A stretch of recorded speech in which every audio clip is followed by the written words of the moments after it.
Nagkaroon ng amnesia itong si Arya. Ngunit napuntahan niyang apo ay walang iba kundi ang matagal niyang hinahanap.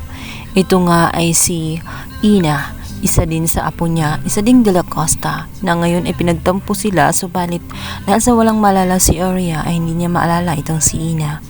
Si Ina naman ay matagal na nawalay at hindi nakilala nitong si Arya. Wala man ang kapatid nitong si Ina na ito ang si Nuno ay pinalitan naman ito ng kanyang tunay na lula, kung saan sa di inaasang pagkakataon ay bigla na lamang nawala ang memorya nito, kung kaya't napawalay siya sa kanyang driver at tuluyang napalayo sa kanyang pamilya. Pinoproblema ngayon ng mga De La Costa, lalong-lalo na ang dalawang apo, dahil nga sa kasamaan nito ay tinanggalan sila ng mga privileges.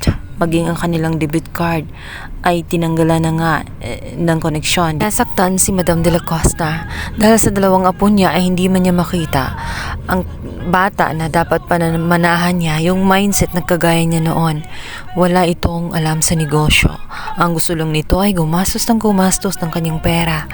At mas nasaktan nga itong si Madam Arya matapos sasabihin ni Joanna na ano pa ang dahilan ng lahat, dahil pagdating umano ng araw na mamatay na siya ay ibebenta din niya ang lahat ng ipapamana sa kanya.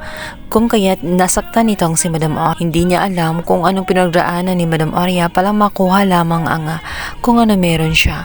At ganun-ganun na lamang ito baliwaliin nitong si Joanna na hindi pinahalagahan.